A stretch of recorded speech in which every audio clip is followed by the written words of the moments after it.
नमस्कार दोस्तों, आप देख रहे हो संजेती फैशन डिजाइनर और मैं हूं रश्मि संजेती। आज की हमारी वीडियो आपको पसंद आए तो प्लीज लाइक कीजिएगा और अभी तक आप नए हो तो आप हमारे चैनल को भी जरूर सब्सक्राइब कीजिएगा। चलिए आज की जो नई वीडियो है स्टार्ट करते हैं। तो बहुत सारे हमारे सब्सक्राइबर भाई बहन परेशान है कि आरमूल में चुन्नट आते हैं, ब्लाउज बनाते हैं ठीक से बनता है और चुन्नट आते हैं, उसका क्या कारण है, कितने आरमूल किस साइज में लेने चाहिए। इस चीज़ का विशेष तौर पर ध्यान रखेंगे तो चुन्नट बिल्कुल नहीं आएंगे। जैसे 32 साइज में हमें ये आरमोल 5 इंच ही रखना है। 32 साइज में अगर आप ये वाला शेप नहीं लगा रहे हो तो आपको ये जो आरमोल है ना 5 इंच रखने हैं। अगर आप 5.5, पौने 6 या 6 इंच ले लिया यहाँ पे तो ये आपका देखिए, अभी मैं बताती हूँ कि ये यहाँ पे आ जाएगा। ये जो लाइन है ना ये आधा इंच एक्स्ट्रा होते ही यहाँ पे आ जाएगी और यहाँ पे आने के बाद जो है इसका मेंटेन बिगड़ जाएगा, यहाँ पे आ जाती है, फिर ये और बढ़ जाता है, ठीक है ना। और यहाँ से जितना लूज होगा तो फिर क्या होगा, चुन्नट ही आएगी ना। तो इस चीज को ध्यान रखना है, ये जितना हमें जरूरत है ना उतनी। इसका एक और है सॉल्यूशन, वो क्या है वो मैं आपको बताती हूँ। जैसे हमारे ये बाजू का जो राउंडर होता है ना, बगल है आपकी, बगल के अंदर आप इस तरह से इंची टेप को गोल करके नाप लीजिए। जैसे आ रही है 32 साइज में 12.5 या 13 इंच आ रही है बगल की जो चौड़ाई गोलाई है वो, ठीक है ना। इस तरह से 12.5 इंच आ रही तो आपको कितना चाहिए, 6.25 इंच चाहिए। तो आप इस तरह से जहाँ चले कि आपकी 6.25 है या नहीं है। तो यहाँ से इस पॉइंट से देख करके हम देखते हैं यहाँ पे 6.25 से हल्का सा ज्यादा ही है।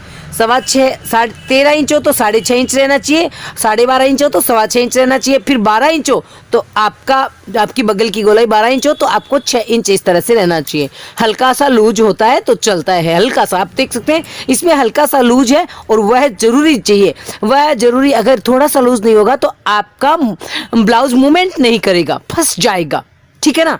हमें अपने ब्लाउज को मूवमेंट भी कराना है और हमें चुन्नट भी नहीं रखनी है। तो इसलिए हम बगल की गोलाई को नाप करके इस चीज को आप चेक कर लें, आपकी ये चीज बिल्कुल बराबर है तो आपका ब्लाउज मूवमेंट भी करेगा और यहाँ पे आपको चुन्नट भी नहीं आएगी। इस चीज का आप बहुत ध्यान रखिएगा।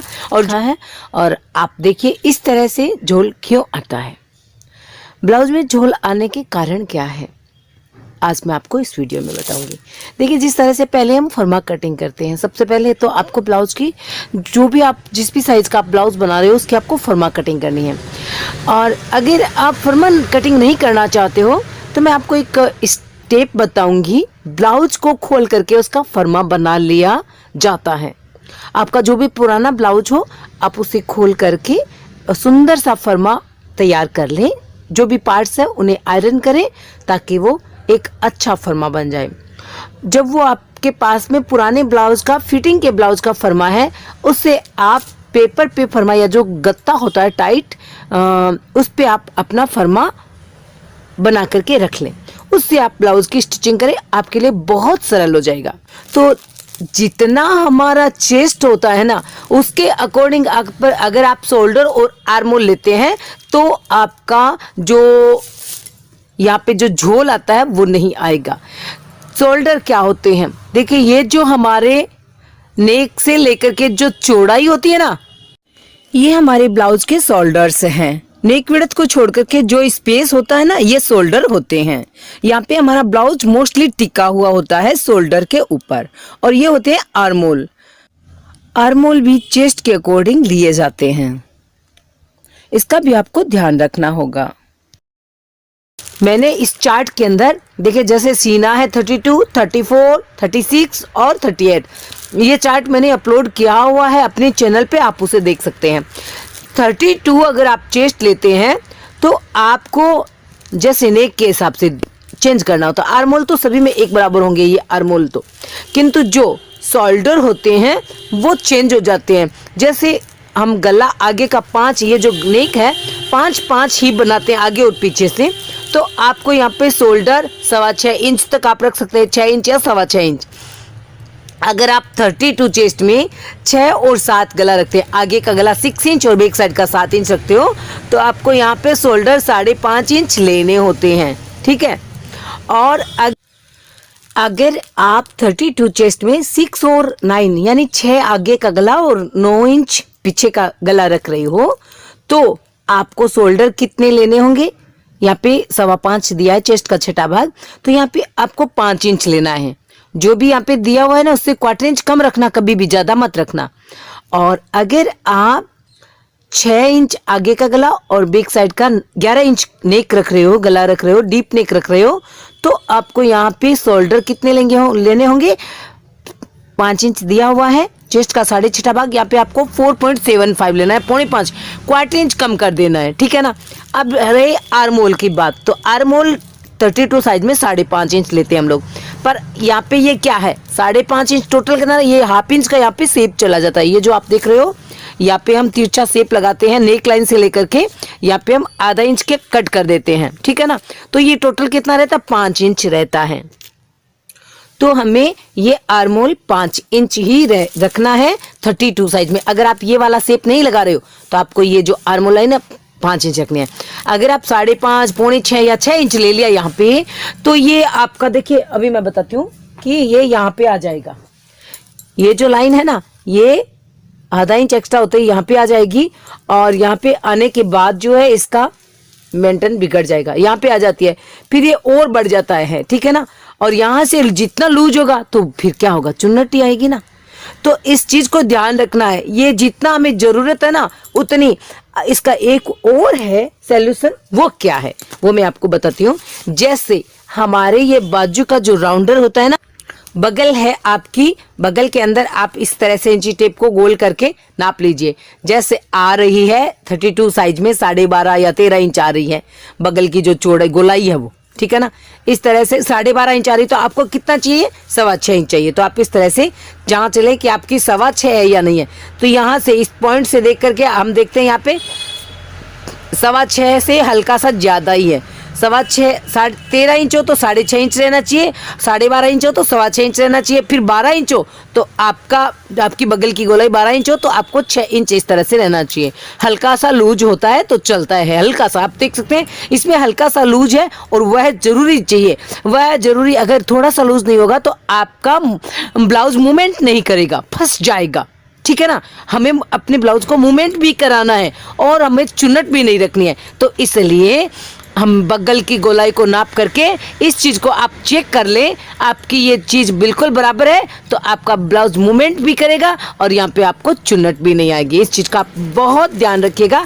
और जो जो मैंने आर्मोल दिए हुए हैं उसी के हिसाब से साइज के अकॉर्डिंग, जैसे 36 में 6 इंच है, उसके बाद में आपको ये 1/4 इंच से थोड़ा सा ज्यादा यहाँ पे इस तरह से शेप लगा देना है नेक लाइन की ओर से यहाँ तक, तो फिर आपको कभी भी चुन्नट नहीं आएगी, बगल में आपके झोल नहीं आएगा। डर जो है वो आपको नेक के अकॉर्डिंग लेने होते हैं। ये जो शोल्डर होते हैं, देखिए ये जो शोल्डर होते हैं ये कम या ज्यादा करने पड़ते हैं। कब? जब हमारा बैक साइड का जो नेक है वो डीप हो, तो इस चीजों को आपको चेंज करना होगा।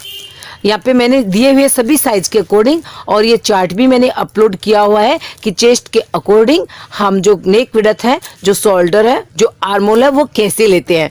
जितना मैंने शोल्डर दिया हुआ है उसमें आप थोड़ा सा कम रखिएगा तो आपका ब्लाउज परफेक्ट बनेगा। अब मैं आपको बताती हूँ, ये हमारा ब्लाउज का चार्ट है। सभी ब्लाउज में टक्स पॉइंट कितना लेते हैं, ये जो ऊपर का पार्ट है, जैसे ये 34 साइज का ब्लाउज है, ठीक है। 34 का थर्ड भाग कितना होता है? 34 का थर्ड भाग हो गया 11.25 इंच। आप देख सकते हो जैसे हम बेल्ट का ब्लाउज बनाते हैं ना, तो उसमें ये जो लाइन होती है ना, ये लेने के लिए बेल्ट क्रॉस पट्टी को जॉइंट करने वाली लाइन होती है जो चेस्ट का थर्ड भाग होता है। तो आपने देखा मैंने यहाँ पे थर्ड भाग का पॉइंट लगा दिया है। इसके बाद मैंने ये एक्स्ट्रा नीचे क्यों लिया है? ये जो सिम का हम लेते हैं ना एक्स्ट्रा इसकी लेंथ में, वो आधा ऊपर वाले में लिया मैंने, आधा नीचे वाले में। जैसे मैंने 1 इंच इसकी लेंथ में एक्स्ट्रा लिया है वो सिम के लिए। ये दोनों पार्ट्स को जब जॉइंट करेंगे तो हमें सिम चाहिएगा, वो यहाँ आधा इंच मैंने यहाँ पे ऐड कर दिया है और आधा इंच नीचे में हो गया है। तो टोटल इसकी लंबाई हमने कितनी ली है यहाँ पे एक्स्ट्रा? 1 इंच एक्स्ट्रा ले ली है टोटल लेंथ में, ठीक है।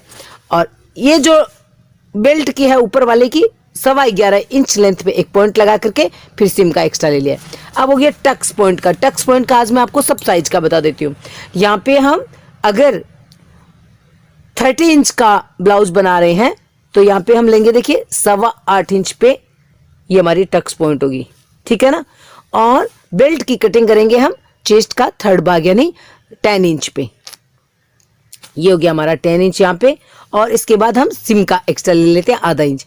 तो ये 2 पॉइंट मैंने बताए हैं 30 साइज के लिए।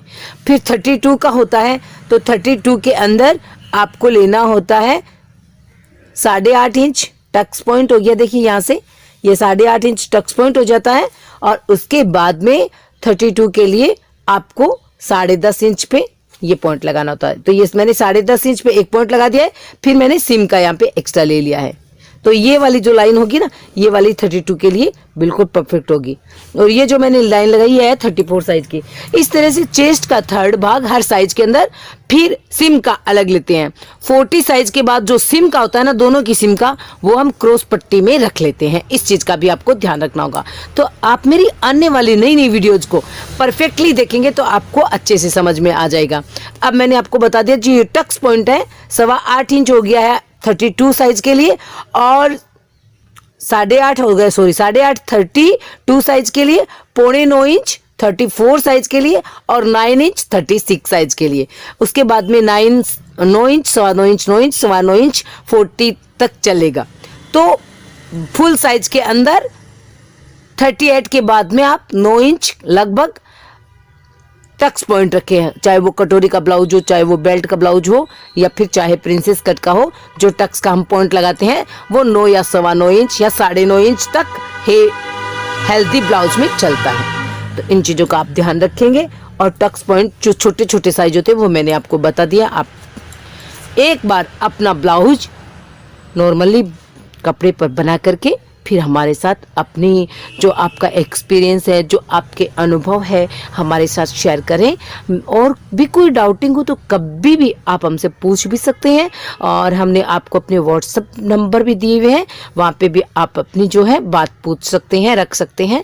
हाँ, हम चाहेंगे कि आपको कोई कन्फ्यूजन ना रहे, आप अच्छे से अपने घर बैठ करके ब्लाउज सीख पाएँ, तो मुझे बहुत खुशी होगी। और मिलेंगे एक नई और नेक्स्ट वीडियो के साथ में। आज की वीडियो में इतना ही। आज की वीडियो में अभी मैं बता रही हूँ कि आप एक ब्लाउज को खोल करके और उसको कैसे फरमा बनाएंगे, कैसे फिर आप उसको कपड़े पे रख कर उसकी कटिंग कर सकते हैं। तो वो भी आप देखिएगा कि किस प्रकार से ब्लाउज को अच्छे से खोल लिया जाता है, एक एक सिलाई, और उसके बाद उसका फरमा बना लिया जाता है। तो आप ये वीडियो भी देखिएगा।